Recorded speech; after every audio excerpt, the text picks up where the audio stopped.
Boldwood presents Hopeful Hearts at the Wartime Hotel, written by Maisie Thomas and read by Julia Franklin.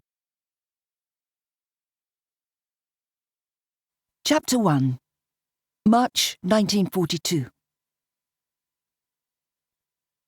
Kitty made her way around the first and second floors of Dunbar's, unlocking the old guest rooms for all the contents to be cleaned. It wasn't that she didn't trust Lily, the cleaner, with the keys, but she liked to perform this duty herself, partly so she could tell her clients that it was her responsibility, and also, well, frankly, because she enjoyed doing it. She loved the feeling of being in charge. Bill had never let her go out to work because it would have made it look as if he couldn't afford to support his family, and he wasn't having that. No husband would have put up with it. Kitty smiled to herself as she sorted through the keys on the ring and selected the next one. She possessed a master key, of course, but she liked the ritual of using the individual keys one at a time. Just look at her now. Not just working, but actually running the business. Not only that, but she had set up the business herself. It might still say Dunbar's Hotel over the handsome double doors at the front of the building, but the business inside was now Dunbar's Storage, providing secure accommodation for what was left of people's furniture and household goods after they had been bombed out. She opened the door and peered inside the old guest room. Everything in here belonged to the Hepworth family. They had lost everything upstairs in the fire that had broken out when a pair of incendiaries penetrated their roof. Fortunately for them, the fire brigade had been just up the road and had quickly dealt with the flames. Once the house had been declared safe, the neighbours had mucked in to carry everything outside from downstairs. The Hepworths, 5 of them, plus the budgie, were now squeezed in with Mrs. Hepworth's mother, in her 2 up, 2 down. When would they get a place of their own again? Since they had a roof over their heads, they wouldn't get priority. Presumably, they'd have to wait until after the war. Thousands of new houses would be needed. Kitty's glance travelled across the Hepworths' belongings. Many were tucked away safely inside tea chests, which Kitty supplied for a fee. Any doubt she had entertained about requiring her clients to pay for extras had long since been quashed. She was running a business, and she had to make money, though her charges were always fair. As well as the chests of smaller items were the Hepworths' dining table and chairs, their sideboard, armchairs, the hall stand, and their old upright piano. The family had paid for tea chests, but not dust sheets, and the scent of Lily's furniture cream, which she made from turps, linseed oil and vinegar, lingered in the air. The piano caught Kitty's eye. Should she offer an annual tuning? And what sort of person did that make her, profiting from other people's personal tragedies? She stiffened her spine. A businesswoman, that's what it made her. A businesswoman and a mother, who not only wanted to take care of her beloved daughter, but also wanted to show her that, even though the traditional tasks of women were cooking and cleaning, they were capable of so much more. Mind you, Abby only had to look around her to see that. Women were working in all kinds of jobs now so as to free up the men to join the services and fight for their country. Instead of a postman and a milkman, they now had a post lady and a milk lady.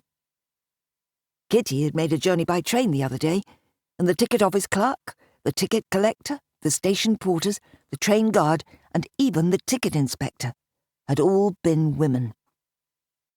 There were women in even more obviously masculine roles, too, operating heavy machinery, working in telegraph gangs and all kinds of maintenance, driving lorries and tractors, operating cranes, repairing electric motors, and undertaking all manner of skilled factory work.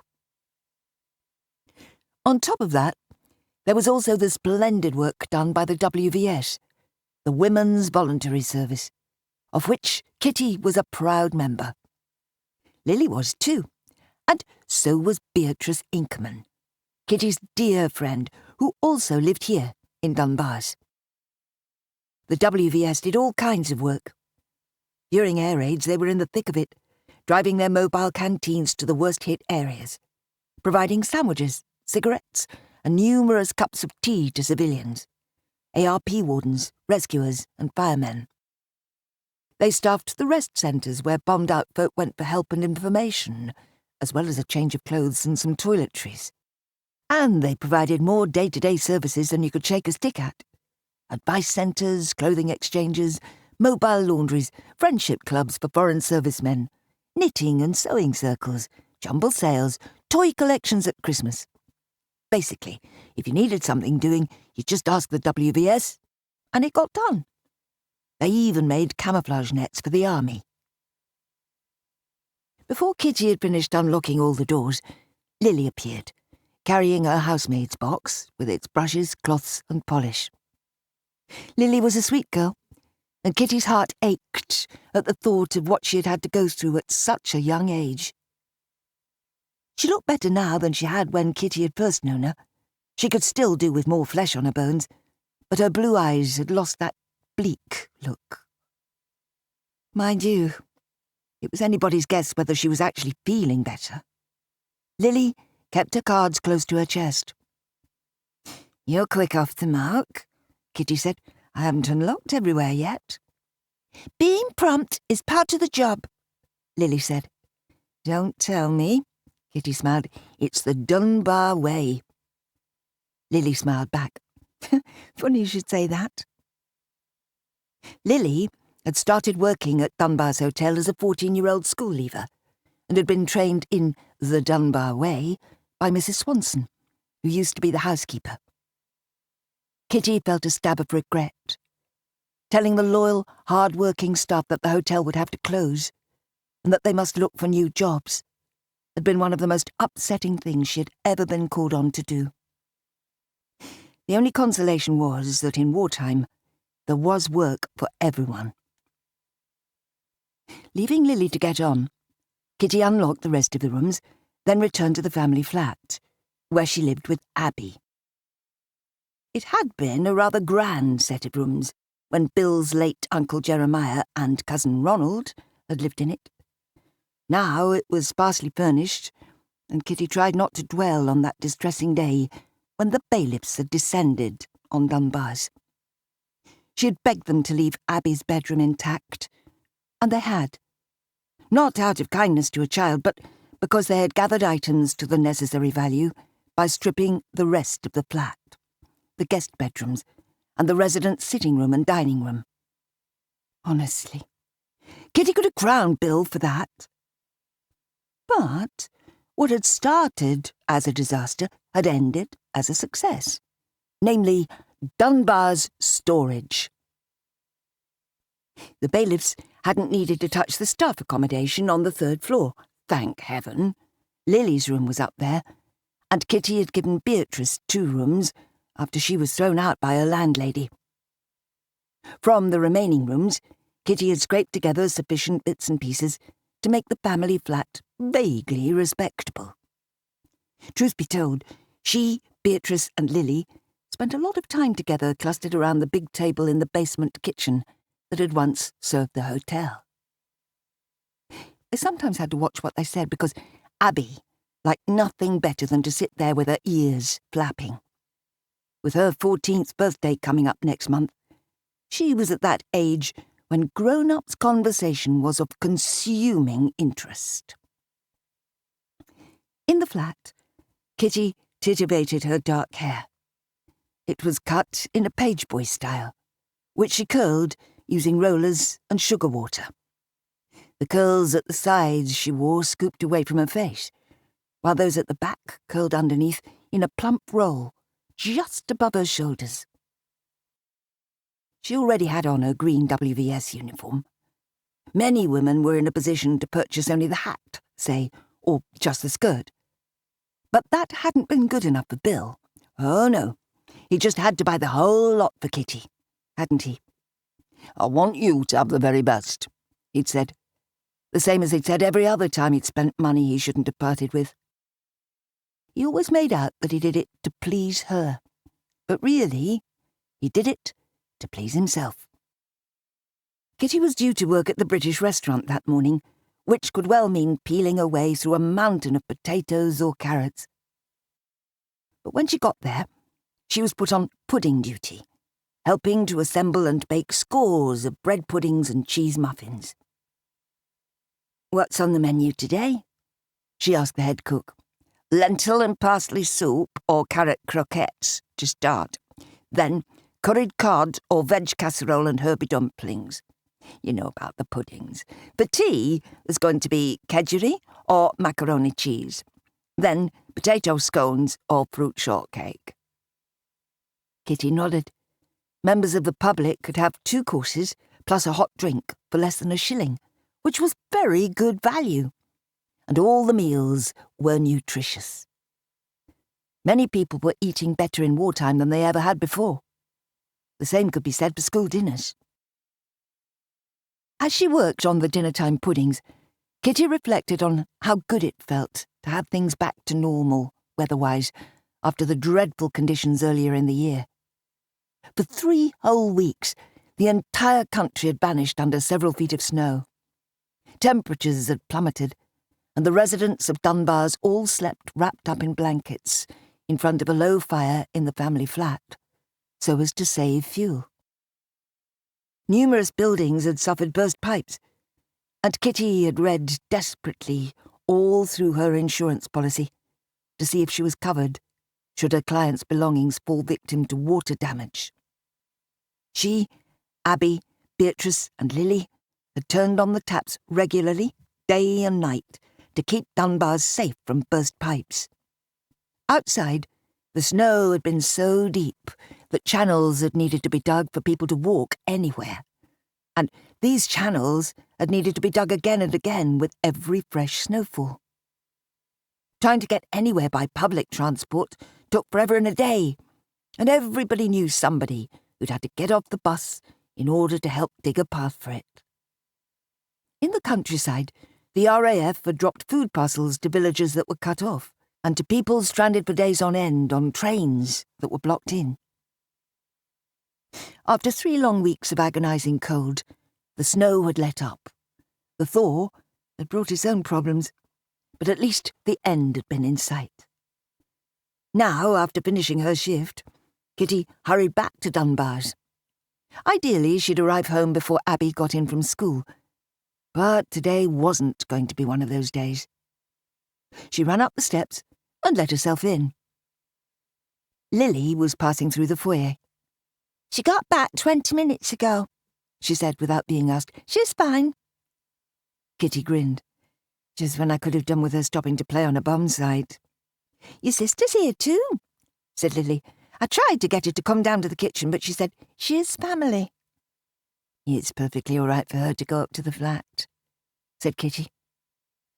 She went upstairs, eager to see Abby and Naomi. They looked round as she walked in.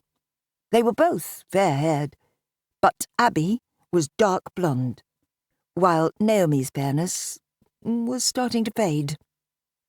She was Kitty's senior by 10 years, and had always kept an eye on her, something Kitty was grateful for.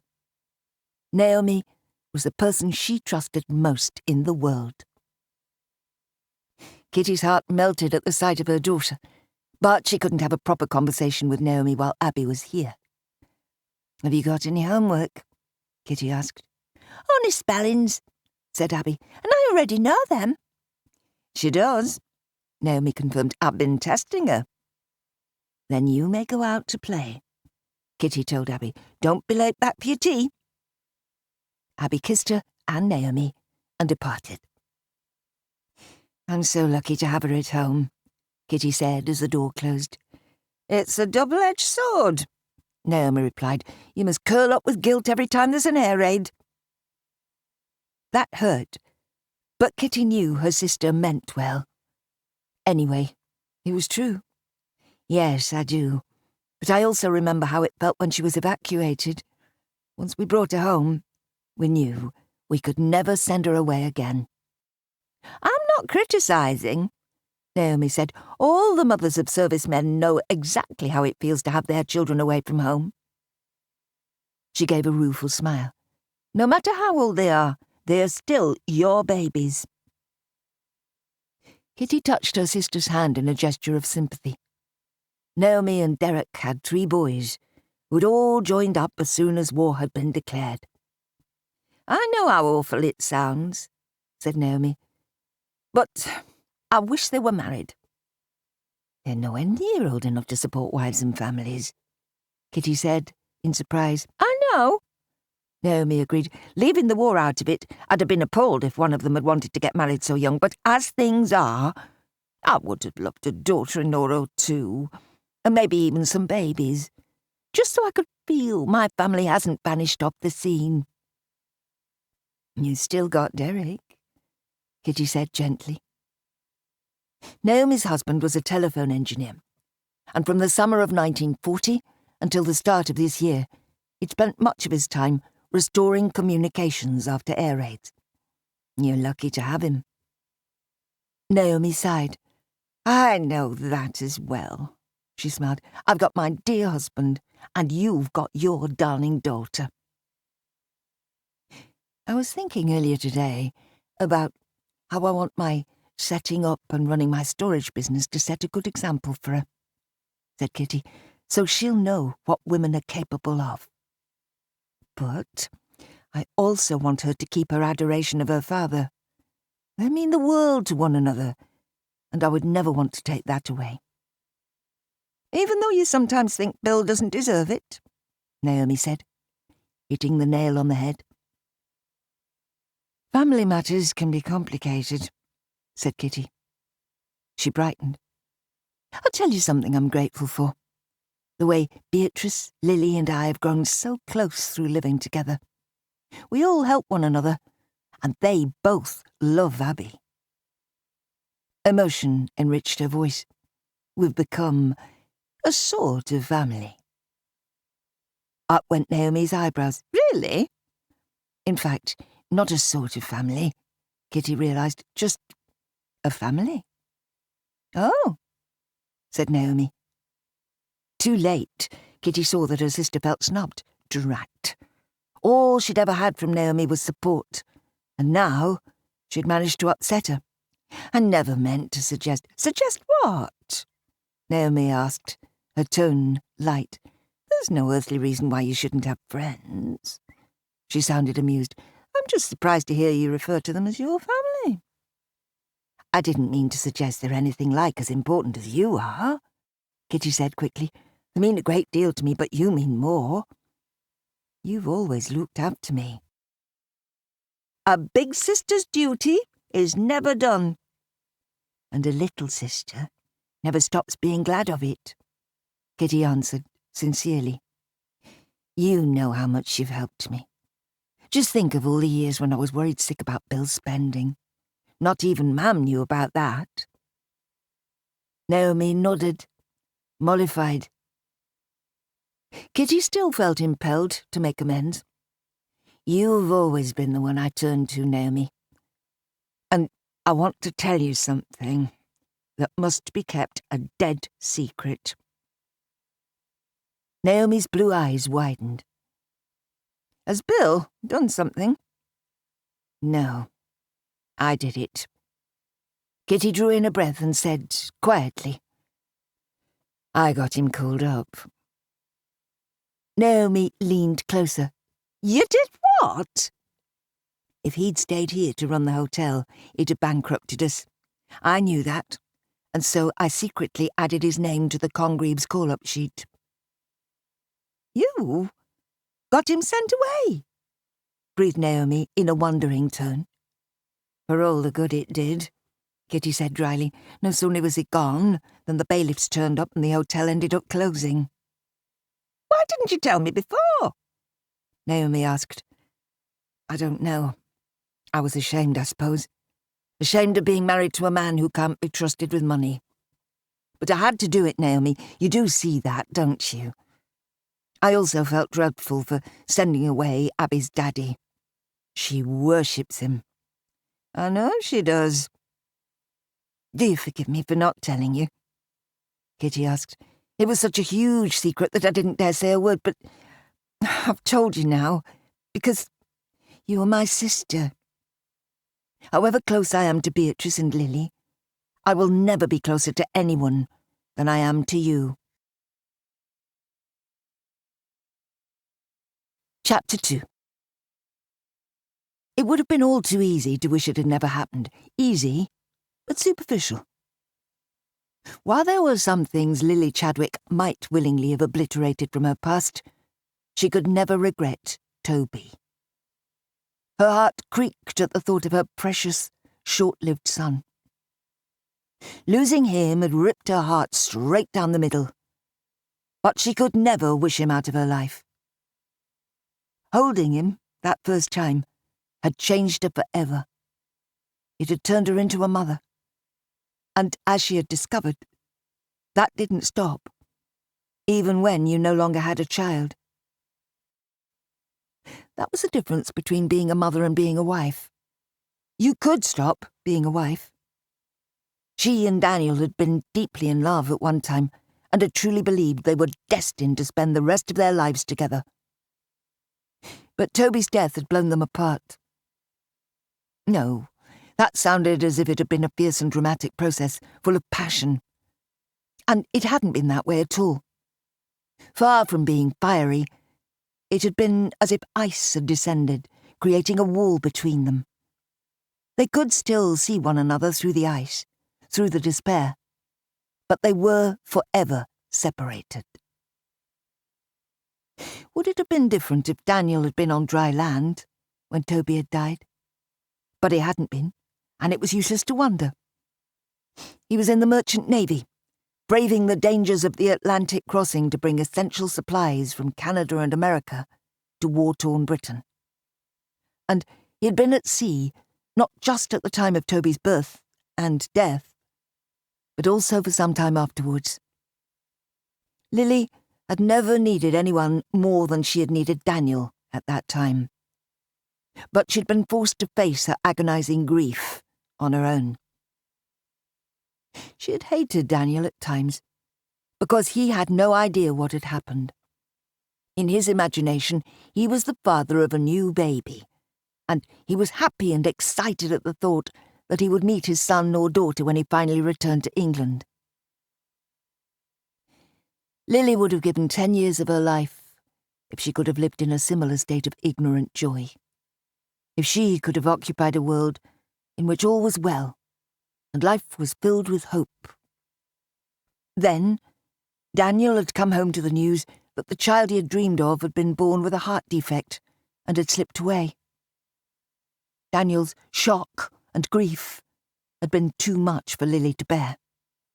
The rawness, the newness of his feelings, after she had spent weeks struggling to cope with her own grief, had taken her breath away and overwhelmed her. That had been the beginning of the end of their marriage. In a strange way, it felt like fate. Lily had already been carrying Toby when they got married. So, did that make it inevitable that losing him should spell the end of the union? Daniel's snobby mother had told her posh friends that her son had only married lower-class Lily because he'd got her in the family way. But Lily knew that wasn't true. Though once things had gone so badly wrong for them, it wasn't always easy to remember that. She and Daniel had finally separated last summer. Separated.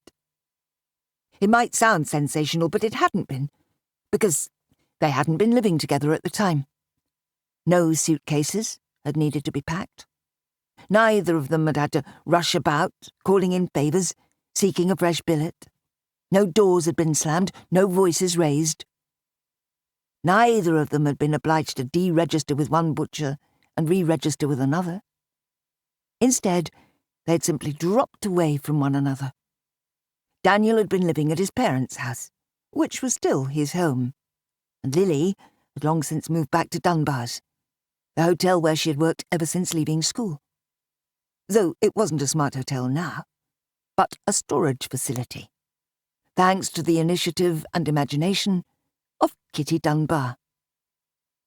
So, when Lily and Daniel had called it a day, they had both simply returned to their respective homes afterwards and carried on living their lives.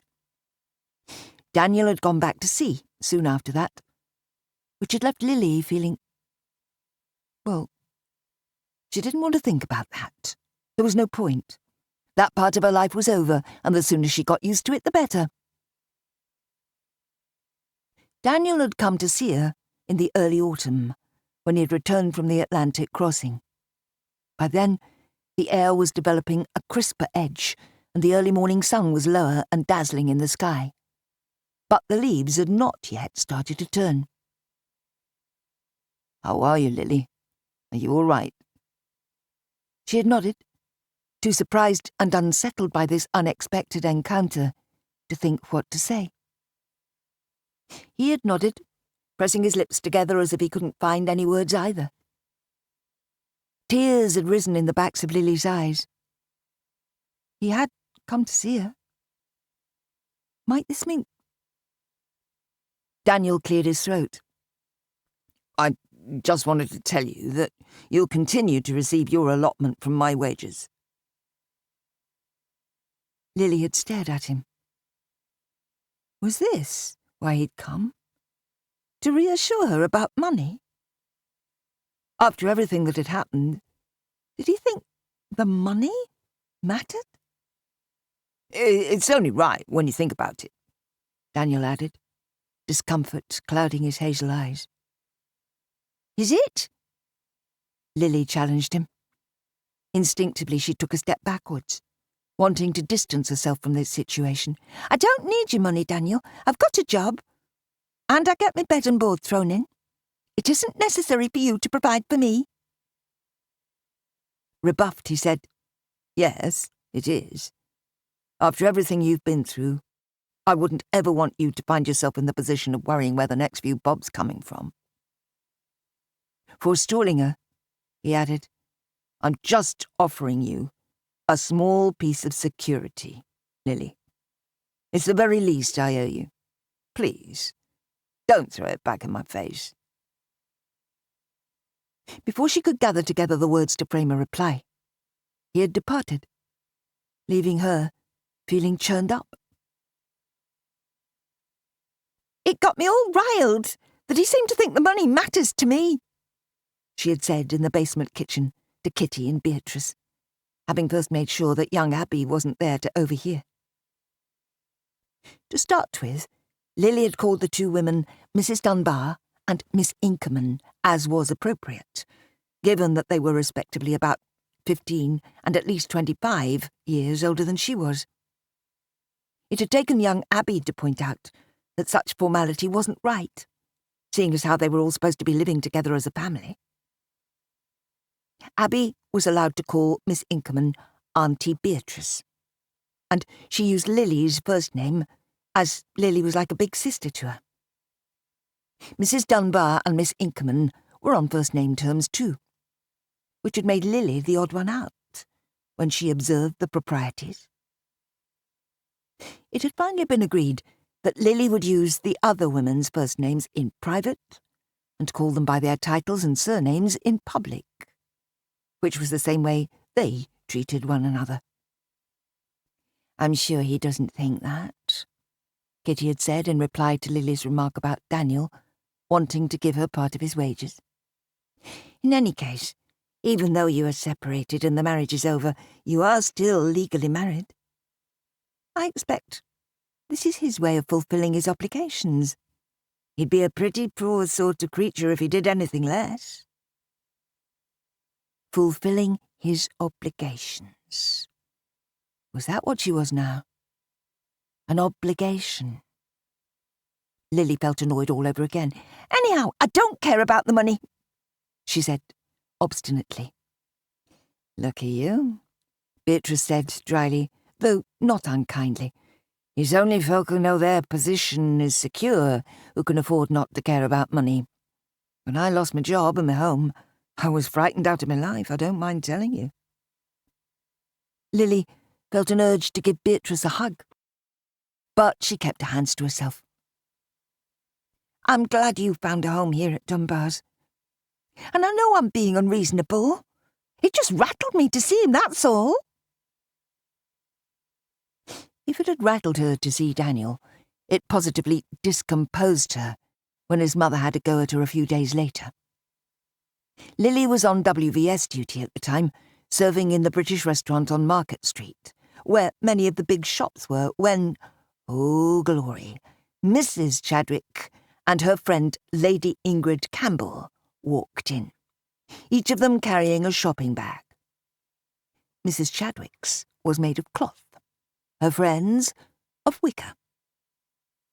Seating themselves, the two ladies had studied the day's menu. Lily had been clearing tables and was carrying a loaded tray. She could have turned on her heel and walked around the perimeter of the dining room so as to avoid them. But why should she? Instead, she carried on. If her mother-in-law saw her, then so be it. But in her heart, Lily hoped she wouldn't. She did. Of course she did. Mrs. Chadwick had a special antenna where Lily was concerned. She looked startled, but then her face settled into lines of disdain. "Lily! What a surprise!" "And not a nice one," said her tone. "I work here sometimes," Lily replied, wishing she'd skulked around the edge of the vast room after all. "Jolly good show," said Lady Ingrid. "Where would the country be without the WVS?" "Exactly," agreed Mrs. Chadwick. Lily knew she ought to say something polite like, "It's nice to see you." But she couldn't bring herself to utter a bare-faced lie. Instead, she nodded and moved on, her skin prickling all over in relief at having survived the encounter. Just before she made it to the swing door that led to the kitchen, she turned to push it open with her bottom, and found that Mrs. Chadwick had followed her. Her eyes blazed with anger as she regarded Lily. "I told Daniel I wouldn't utter a word," she said, her voice tight and clipped. "But I made that promise, never expecting to set eyes on you again. If you have no intention of living with my son, then you have no business living off him. I know your sort. You're out for all you can get, and you have been right from the start. That's your so-called marriage, in a nutshell." Lily's meetings with Daniel and his mother had both taken place last autumn.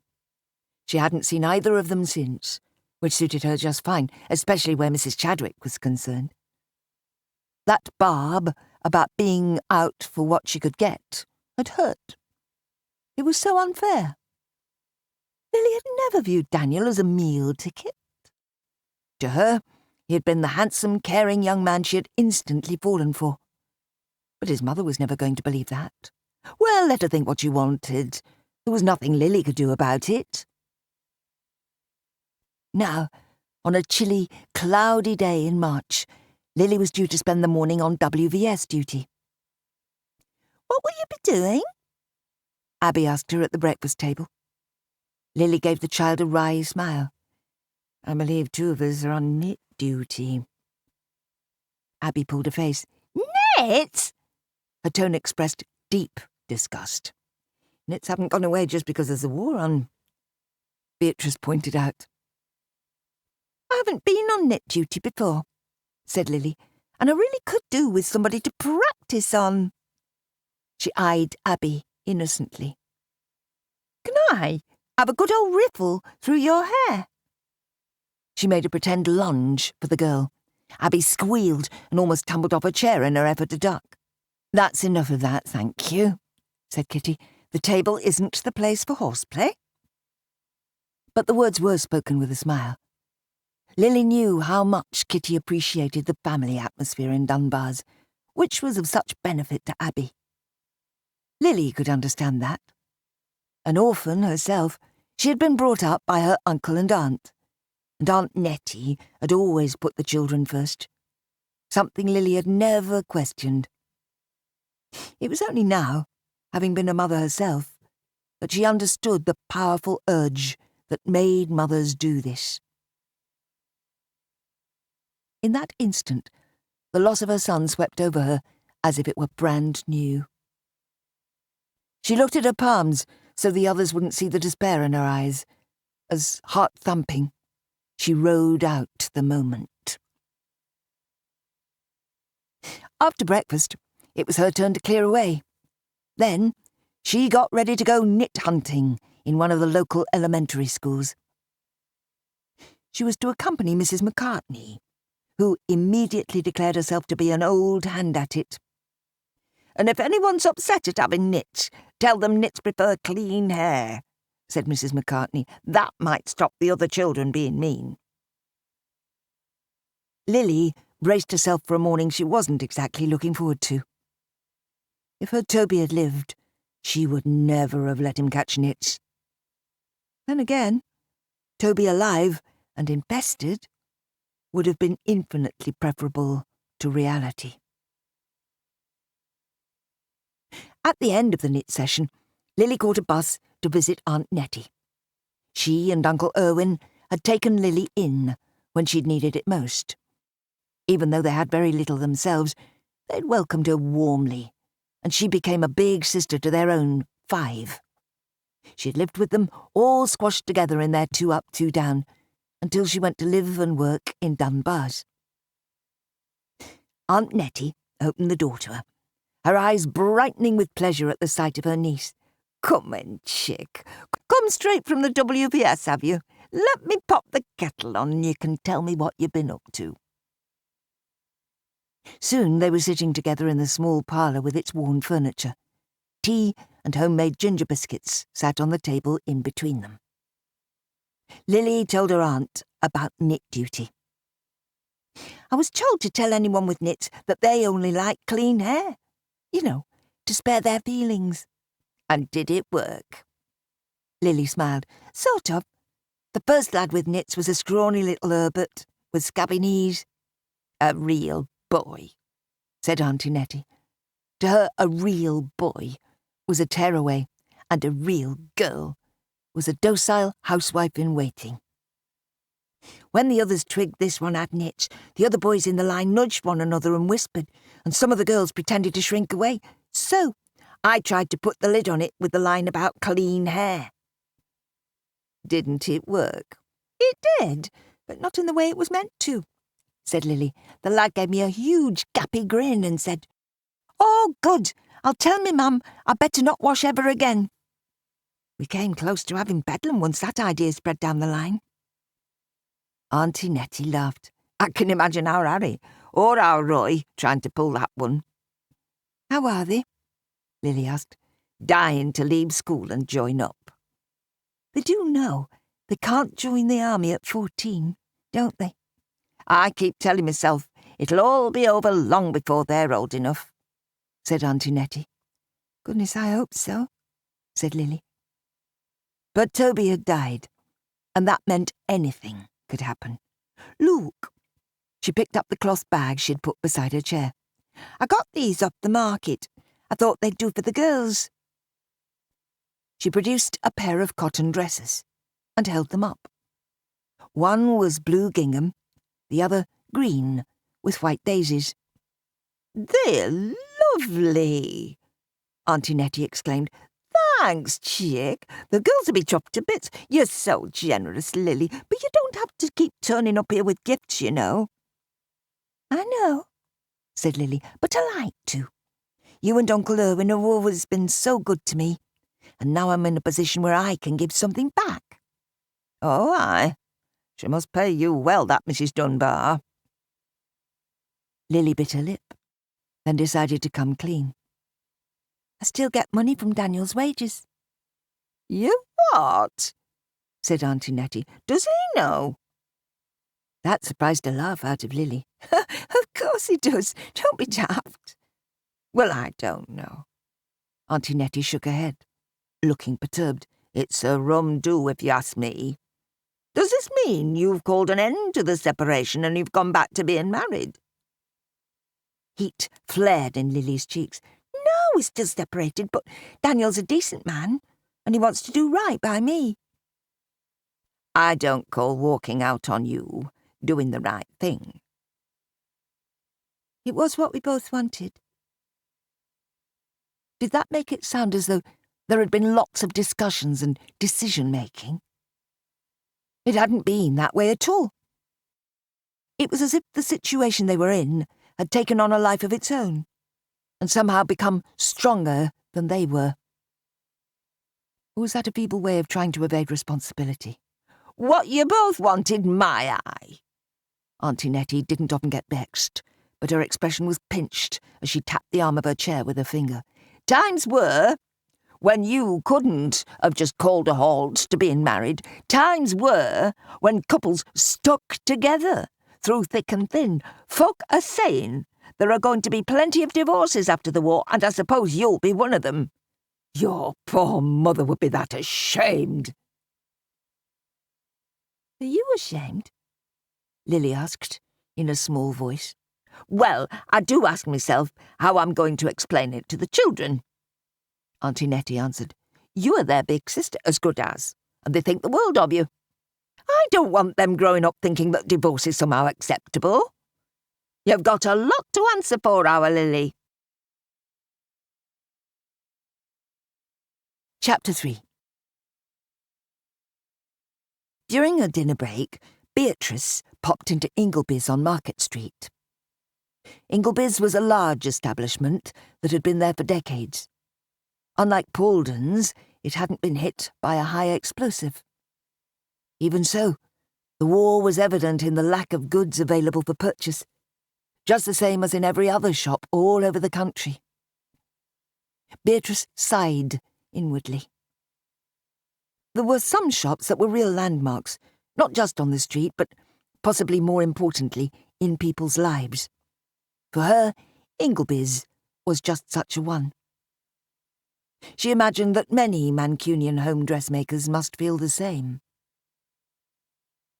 Ingleby's had been a kind of department store even before such things were invented. What made Ingleby's different, and possibly not really a department store in the strict sense, was that the various departments were all to do with dressmaking.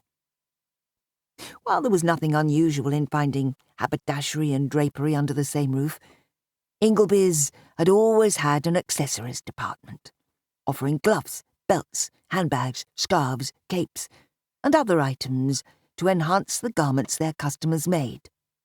They also had their own dressmaking department for those customers who could afford to hand over the work to somebody else.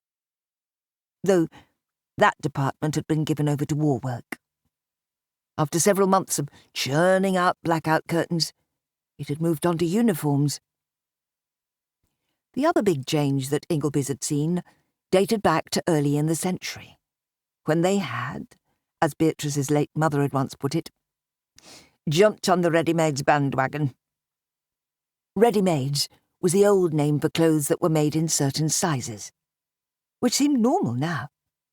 But only last week, Beatrice had overheard a couple of old biddies in the grocer's queue, recalling how bizarre it had seemed, back in Edwardian times, that women were somehow meant to conform to specific measurements.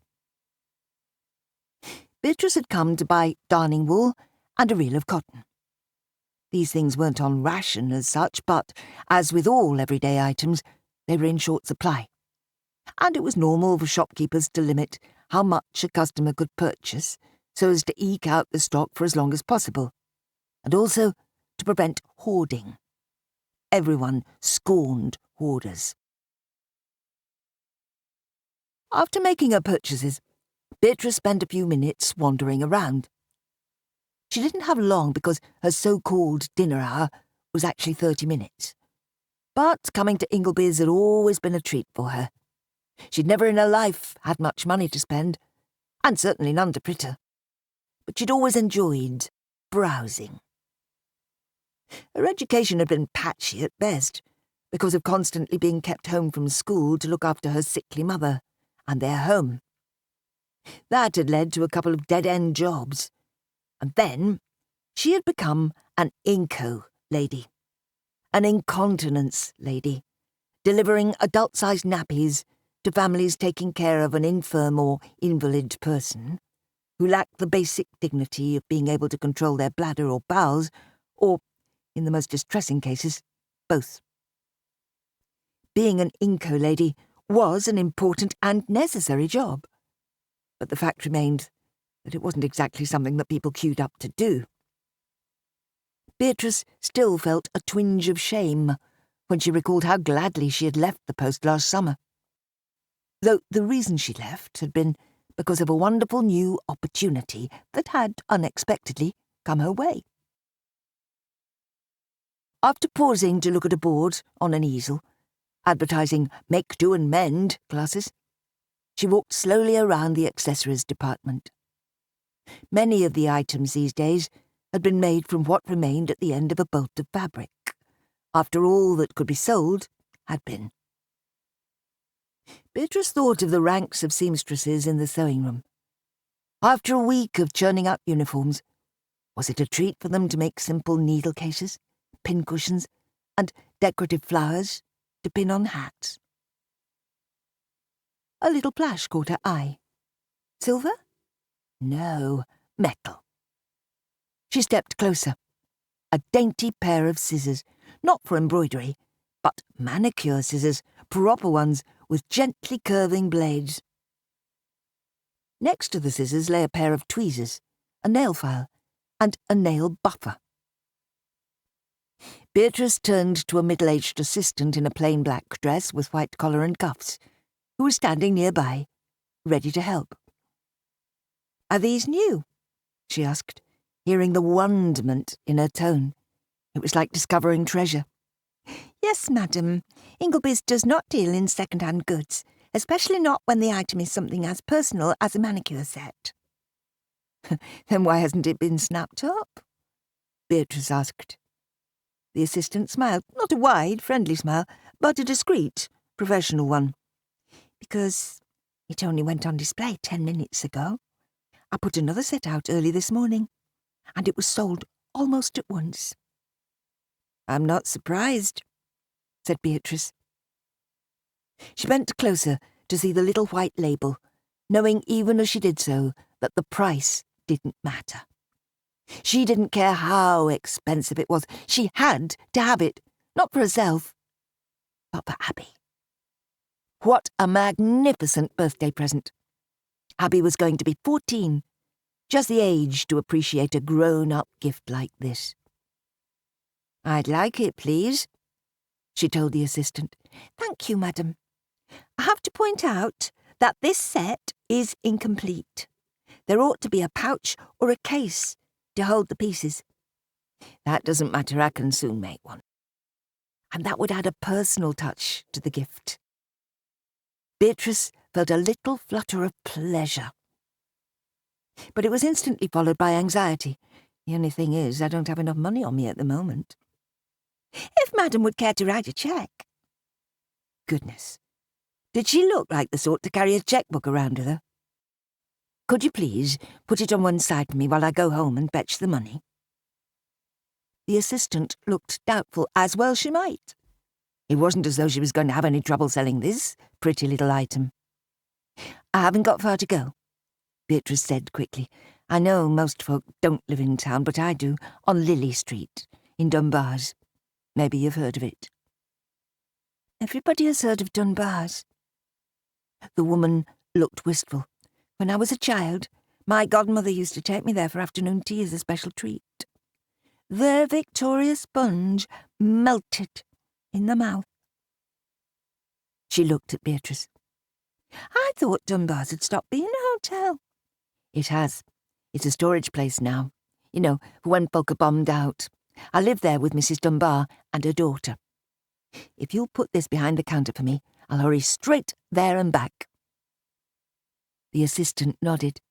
"With pleasure, madam. One old established family business, supporting another." By the time she reached Lily Street, Beatrice was too puffed to run any further, and she proceeded along the road at a swift walk, once or twice breaking into an undignified trot.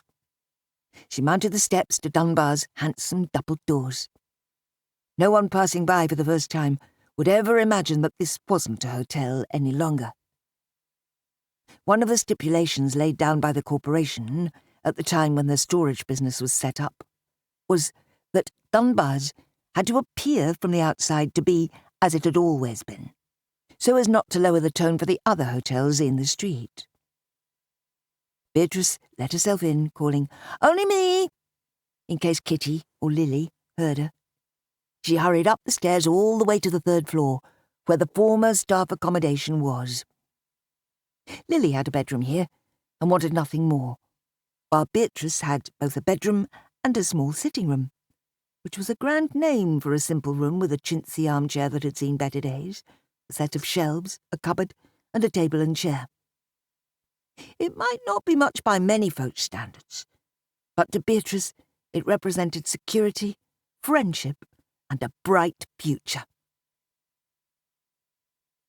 Diving into her bedroom, she wrenched open her bedside cupboard and pulled out her piggy bank, upending it to turn the knob in the ceramic tummy and gain access to her money.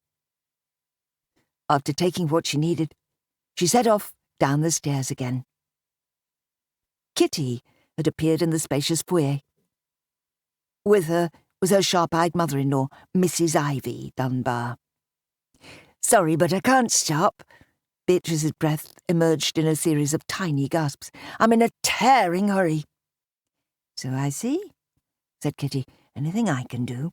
"No, thank you," Beatrice answered, then had second thoughts. "Actually, if you don't mind, could you telephone the town hall and leave a message for Miss Brewster in welfare to say I may be a few minutes late?" Kitty nodded. "Consider it done. Now, off you go." "Thanks." Beatrice was already halfway out of the door. She rushed back to Market Street, past all the sandbag shop fronts and anti-blast tape windows. What if the Ingleby's assistant had given up on her and let another customer buy the manicure set? But she hadn't. Beatrice handed over the money and placed the little items in her handbag. Long gone were the days when shopkeepers wrapped your purchases for you. That was officially a waste of paper now, and nothing could be wasted in wartime. It was even the done thing, when buying cigarettes, to empty the packet straight into your bag or your pocket, and hand back the empty box immediately. After that, pleased with her purchase, but aware of her undoubtedly rumpled appearance, Beatrice set off at a smart pace for the town hall and Miss Brewster. She didn't have an appointment with that lady as such, but Miss Brewster kept an eagle eye on her. Beatrice had spent a lot of time in her company in recent months, and, to be honest, didn't care for her. She much preferred Miss Fay Brewer. From time to time it caused confusion, having both a Miss Brewster and a Miss Brewer in welfare, but such confusion was only ever to do with their names. Nobody who had met them would have any trouble whatsoever telling them apart. Middle-aged Miss Brewster had very fixed ideas about what she deemed right, and what she would permit to happen. Fay Brewer, on the other hand, was a good-looking young woman of around 30, with gorgeous dark red hair, and best of all, an open mind and the ability to be flexible. She was guided more by individual circumstances than by preconceived ideas. It had been she who had found a way for Kitty to change Dunbar's from a hotel into a storage business. She had also championed Beatrice, and got her the welfare post she now loved so much. But because Fay Brewer had recommended Beatrice, the powers that be had decreed that she couldn't be in charge of her training in case it smacked of favouritism, which was how Beatrice had been paired with Miss Brewster. Worse luck.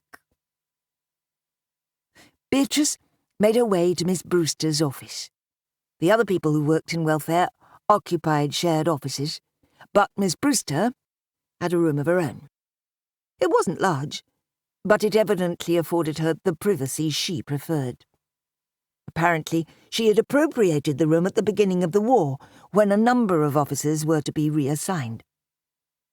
At first, no one had noticed, and then no one had dared challenge her. Beatrice paused outside the closed door. Other office doors were generally left open unless a meeting was in progress, but Miss Brewster kept hers shut. Beatrice drew in a long breath through her nose and blew it out steadily between her lips, as if that would magically straighten her appearance. Then she tapped on the door. "Come." Beatrice had learned to detest that "come."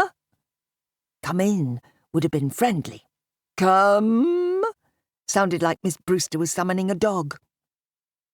She gave Beatrice a narrow-eyed